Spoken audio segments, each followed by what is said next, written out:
नमस्कार दोस्तों। Bail is a rule, jail is an exception. ये वो कॉन्सेप्ट है, ये वो प्रिंसिपल है जिसके आधार पर अरविंद केजरीवाल को सुप्रीम कोर्ट ने फाइनली ज़मानत दे दिया। और इसी प्रिंसिपल के आधार पर मनीष सिसोदिया को ज़मानत मिला। इसी प्रिंसिपल के आधार पर झारखंड के एक्स चीफ मिनिस्टर को ज़मानत मिला। लेकिन आज जो मैं चर्चा करने वाला हूँ वो ये कि क्या बेल को प्रीवियस किसी भी प्रोसीजरल लॉ में डिफ़ाइन किया गया था। बेल के प्रोविज़न्स तो हैं, बीएनएसएस में भी हैं, सीआरपीसी में भी प्रोविज़न दिए हुए थे पहले। 436, 437, 438, 439 ये सब सीआरपीसी के प्रोविज़न्स हैं। बीएनएसएस में 479, 480, 481, 482 है। लेकिन थोड़ा सा मैं इतिहास में जाना चाहूँगा बैक। जब 1773 में सबसे पहले रेगुलेटिंग एक्ट पास किया गया था। ये वो दौर है जब पलासी का युद्ध हुआ। ये दौर वो दौर है जब बक्सर की लड़ाई हुई और कहीं ना कहीं ईस्ट इंडिया कंपनी ने वहाँ के क्राउन के ऊपर काफ़ी फाइनेंशियल लॉस उनके ऊपर डाला।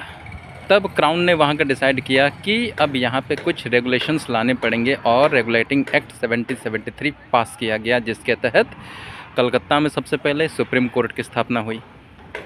बाद में मद्रास, जो कि आज चेन्नई कहलाता है, वहाँ पे कोर्ट बनाया गया था, इस्टेब्लिश किया गया।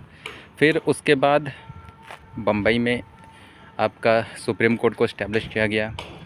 समय के साथ साथ फिर ये 1857 का वो दौर था जिस समय लॉर्ड डलहौजी, जिनकी डॉक्ट्रिन ऑफ लैप्स, ये एक ऐसी नीति, हड़प नीति आई जिसके तहत पूरे देशव्यापी क्रांति देखने को मिला।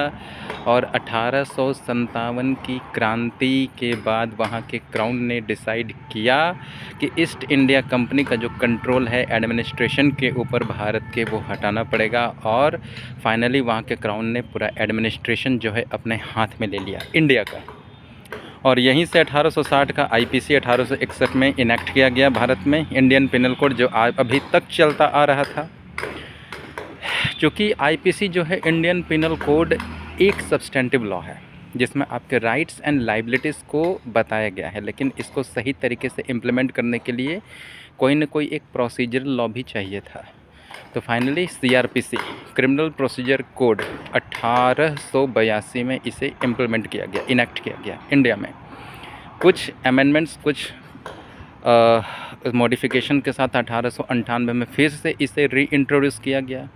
1898 का सीआरपीसी वो सीआरपीसी था जिसके तहत भारत के कई स्वतंत्रता सेनानी जेल भेजे गए, फांसी पर चढ़ाए गए, जिसमें भगत सिंह भी थे। आज़ादी मिली भारत को, धीरे धीरे काला पानी की सज़ा को उसमें से हटाया गया। फिर मॉडिफिकेशंस और अमेंडमेंट्स के साथ 1973 में कोड ऑफ क्रिमिनल प्रोसीजर को री इंट्रोड्यूस किया गया, जिसे हम पढ़ते आए हैं, सब कोई पढ़ते आए हैं, बड़े बड़े क्रिमिनल लॉयर्स पढ़ते आए हैं। लेकिन किसी में भी इन तीनों बार जो मॉडिफिकेशन हुए, इंट्रोडक्शन हुए, री इंट्रोडक्शन हुए, बेल को कहीं भी डिफ़ाइन नहीं किया गया।